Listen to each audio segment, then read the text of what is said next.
Meet your match. Probably one of Valve's biggest flop in years. When the update came out, the matchmaking barely worked. Queue time is ridiculously long. You're punished for leaving mid-game, and for some reason they remove auto balance. Well, at least we got maps from the update. That's one good thing about it, right?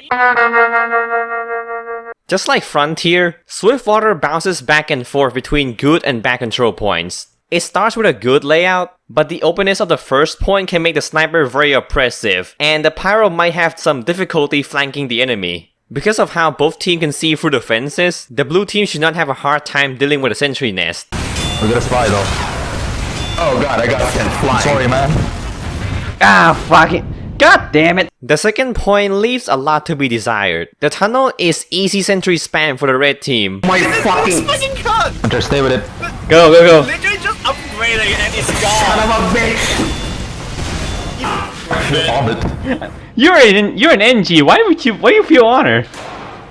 Jesus Christ. And the blue team's only flank route is this path all the way here. And at the end of the tunnel, both red and blue snipers get some very generous sightline. If you don't encounter these problems, fighting here can be enjoyable because of the sheer amount of path you can take. The third point is probably the best part in this map. It does have the appearance of your typical choke point part of payload maps, but when you discover the flank routes around the area, fighting here just becomes a lot more fun. And they go panic.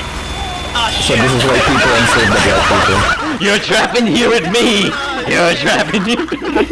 What was that? Oh no, guys, we have a level 2 sentry. We actually have... No, do not. Guys, we actually have to put down a teleporter now.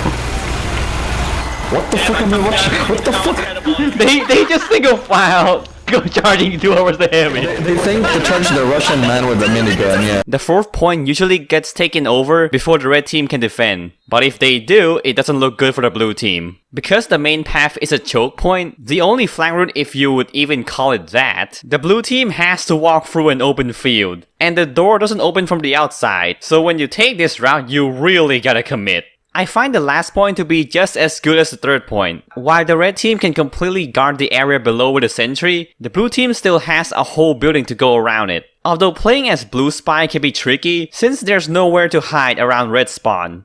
It is also worth mentioning that the red team's spawn room is just one room, but the gates will open and close depending on the blue team's progress. It can confuse you initially since you might not know which one is open.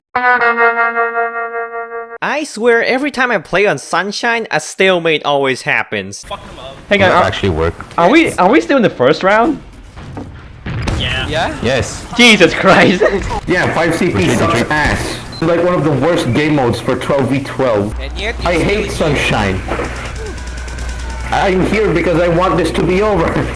I like how the map uses these small houses at the middle point. It's definitely more unique than generic barrel, boxes, or containers. It goes with the map's coastal town aesthetic. I also did not know that you can jump onto this tower, until I saw the medkit here. I guess what happens to me in fast lane repeats itself. The second point has a good flow, but it has this narrow wall as cover, which I am skeptical in how well it works in practice. If the winning team manages to get a sentry here, they'll have most of the doorways covered. Maybe that's why stalemates tend to happen here. I do like how the final points area is divided into two parts. One side offers no cover, but also has a clean shot to the point for any jumping classes, while the other one has a lot of props and walls for classes with low mobility. we did it! Let's go! Yeah! It's over! It's over!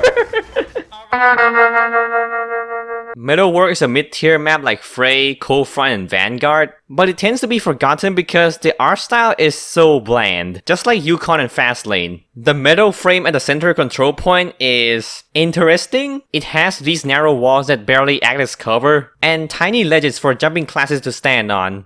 I should, oh, Winter went first. He dead ringer. Yeah, I know. Yeah, I told you he dead ringer. Yeah, I know, but...